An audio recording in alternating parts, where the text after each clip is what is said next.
He is absolutely not interested in metaphysics or questions about the earth afterlife.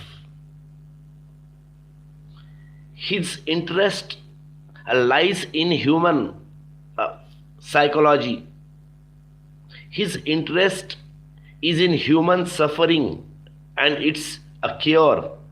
Buddha has given the world a science of healings. He is the first physiologist of humankind. Therefore, in understanding a Buddha, keep in the mind that he did not construct any web of arguments around a theories or a principles. He has nothing to prove. He doesn't need to prove the existence of God nor existence of the afterlife. He is concerned with a discovery, with diagnosis. Where is a man suffering? What is the man suffering? Why man unhappy? This Buddha fundamental question,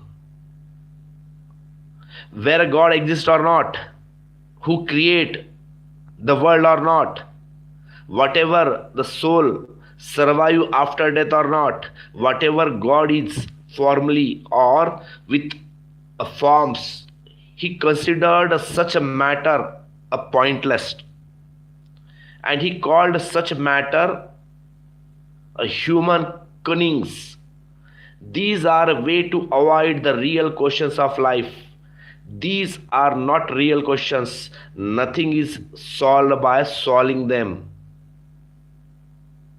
An atheist believe there is no God. Yet he lives in same way. The theist believe there is a God, yet there is no difference in his life. If you look at the lives of an atheist and theist, you will find them the same. So what is the coincidence of their belief? Whenever there is an afterlife or not, it doesn't change you. The Buddha says until you change, you have wasted your time. Buddha concern is which your inner transformation. Buddha repeatedly said that the conditions of man is like that of a man who was walking alone and unknown the path when an arrow struck him in the chest. He has fallen down. People have come.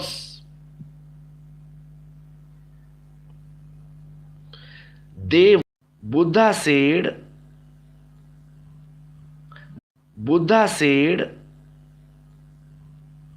the man must have been a philosopher. He raising a very performed questions, but the people gathered there said,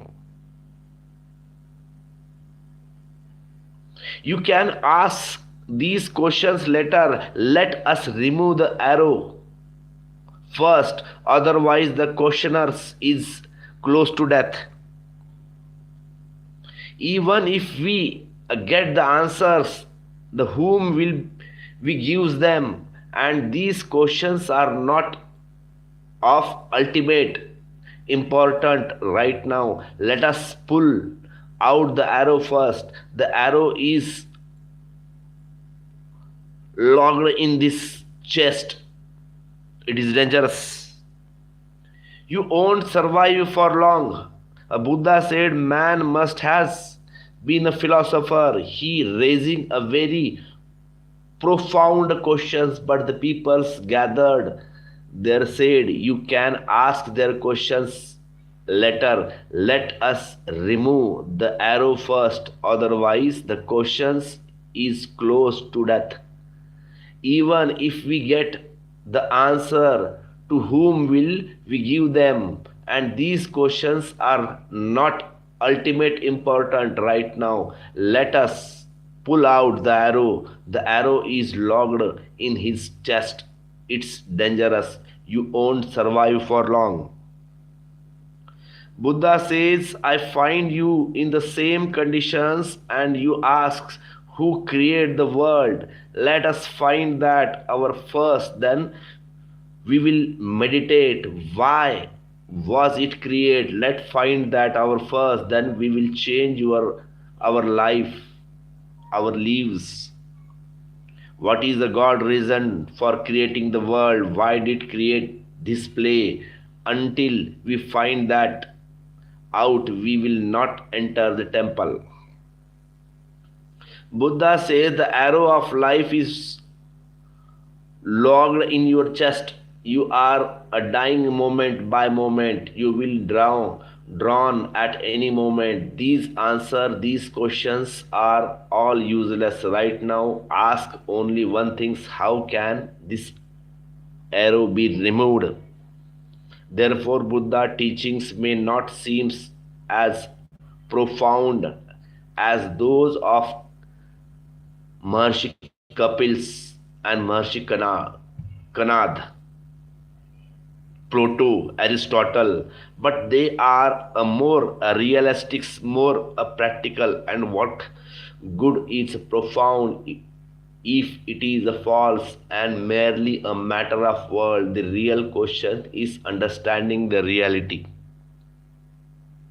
Buddha is the first person who gives a method of meditations without God. He did not consider the belief in God necessary for meditations, and not only the belief in God but also the concept of the soul was not considered a necessary for meditation. He said the meditation is healthy. You can become healthy, then you can first the rest yourself have come to free from diseases.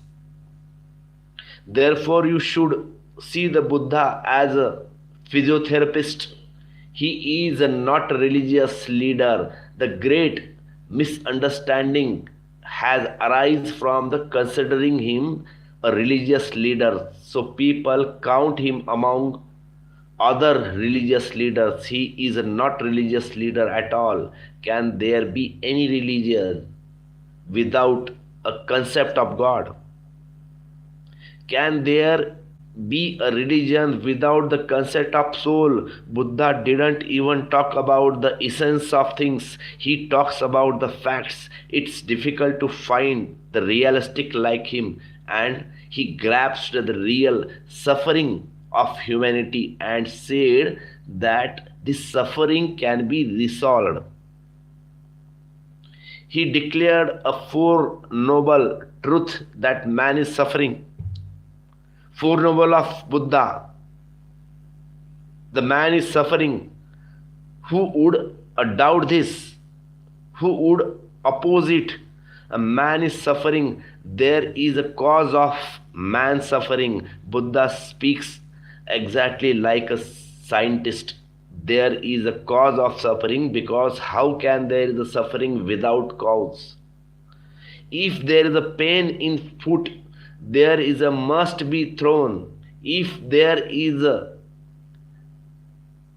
headache, there is a must cause. If there is a pain, how can it be without a cause?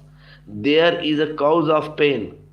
So the Buddha said the first noble truth is that man is a suffering. The second noble truth that there is a cause of suffering.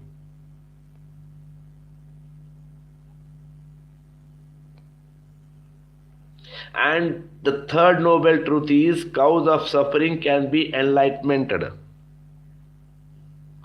And the fourth noble truth is that there is a state of where suffering ceases to exist.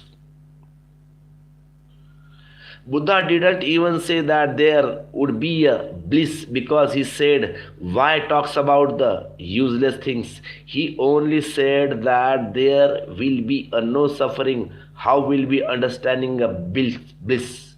You have experienced a bliss that would hello meaningless.